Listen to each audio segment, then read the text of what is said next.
Здравейте, приятели! Добре дошли в Art Brain. Днес с нас е един много цветен, колоритен и специфичен Калоян Илиев, известен като Кокимото. Ще си поговорим за неговата любов към морето, за неговото присъствие на варненската, народната и на интернационалната сцена като художник, като личност, откриването му на 44-та изложба Wild Wild East, въпроси, отговори, изкуство. Добре дошли в дома, галерия, музей, работилница, ателие Кокимото. Добре дошли. Да започнем с въпроса Кокимото, Кикимото, Кашамото, Кимоното. Да, това е вечният въпрос. Често ме питат Кокимото откъде дойде, как се случи. Всъщност то беше много естествено продължение на моето развитие като студент в Търново, където ме приеха далечната 2002 година и още на втората година, търсейки себе си, минах през много превъплъщения, много идеи ми влизаха и излизаха в главата, докато накрая се спра точно на това, не просто стила ми, а и името да говори за това, а и да бъде на международно ниво. Като любител на японската култура и изкуство, Кокимото си дойде просто естествено. Нека да поговорим за изворите на твоето вдъхновение. Това на пръв поглед се вижда, аз съм заобиколен от тях. Това са много от авторите, които харесвам. Това е една страст. Повечето колекционери са страстни такива. И аз като тях колекционирам, събирам това, което харесвам всъщност. Предимно са автори, които намирам за много близки до самия мен. Такива произведения, които си казвам, това е сякаш аз съм го направил, но знам, че никога няма да го направя. Всъщност това много го ценя в произведенията на другите художници. Те са както чуждестранни, така и български, както млади, така и утвърдени. Всъщност гледам да не се ограничавам. Единствената ми отправна точка е моя личен вкус. Това, което създавам, е до голяма степен вдъхновено от това, което съм се обградил. Аз съм си изградил един свят идеален, който не е само в главата ми, той е и около мен. За да се чувствам, ако около мен виждам някакви пропуски, нещо, което ми липсва, като примерно музей за съвременно изкуство в България, изобщо, не само във Варна, или галерия, в която да се показват чуждестранни автори, то аз присъствам всъщност в една курирана от мен изложба постоянно, която ми дава пълното удовлетворение и наслада за сетивата. Много от известните художници всъщност имат и свои фигурки, скулптури, които са направили дизайнерска играчка, която общо между тези играчки е, че те са лимитирани в някаква серия, тираж.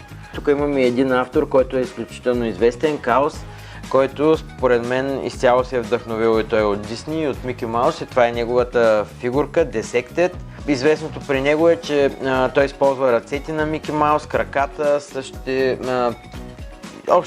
характеристики като при класическата фигурка на Мики, само че е добавил вместо главата на Мики Маус един череп с два черепи кости и очите винаги са кръстосани. Това е при Каос и също го има и на ръцете и на краката. Това е малко по-различна фигурка, пак е дизайнерска играчка, само че обикновено те се правят от винил, съвременното наименование на пластмасата, само че тази е от резин, което е смола.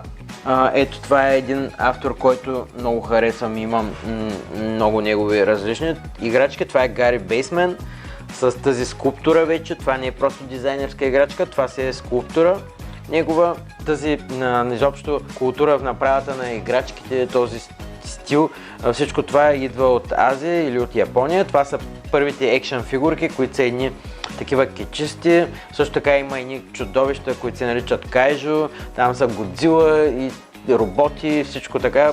Оттам тръгва всичко до ден днешен.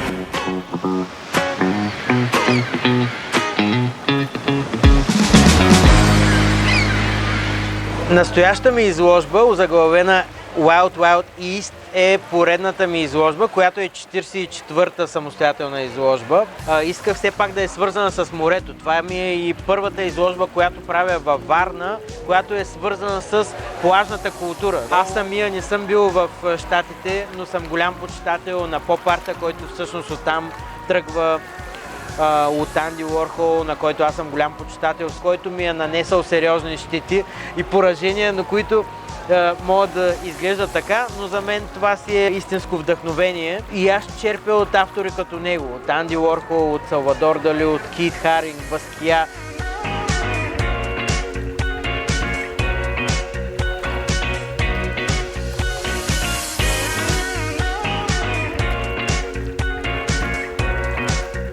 Нещата, които съм показал тук, като Мистер Варна, един конкурс, който се е случил в ранния СОТ, в стария Евин плаж, който в момента е едно много известно заведение, което ни е любимо на повечето жители и гости на града.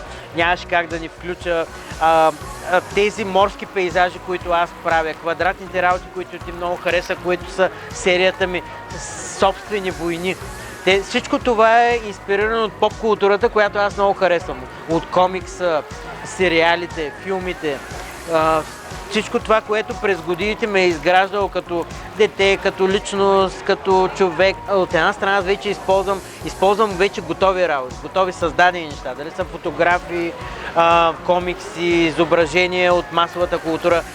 Използвам ги, върху които наслагвам собствената си разбирания и интерпретации и така всъщност предавам добавена стойност от Кукимото. Тази серия с пликовете се казва Българо-съветската дружба. Това са неща, които са свързани с детството ми, защото по моето детство нямаше много неща, които да те радват и малкото работи, които ти доставят огромно удоволствие, беше примерно ти да отвориш пощенската си кутия и вътре да намериш писмо от Русия, от твое приятелче. Ликове с марките. Да, с картички. Или пък да минеш през Корекома, където да видиш любимите си марки, като Kinder Surprise или Toblerone или нещо друго такова. Всичко това е свързано с масовата култура. Всъщност аз съм един консуматор, който иска да превърне тази своя слабост в сила. И всъщност точно така, използвайки стари произведения, артефакти, съчетавайки ги с нови програми и технологии и след това добавяйки им от моята стойност, така правя връзката между миналото, настоящето и бъдещето. Точно така свършвам работата, защото аз смятам, че съм тук с някаква мисия конкретна и точно по този начин си изпълнявам призванието, което вярвам наистина в това. А вече друг е въпросът кой как ще ги възприеме тези неща. Дали ще му дойдат прекалено съвремени или много ретро, защото има и този момент. Те са винтидж, те са ретро, но са и съвременни.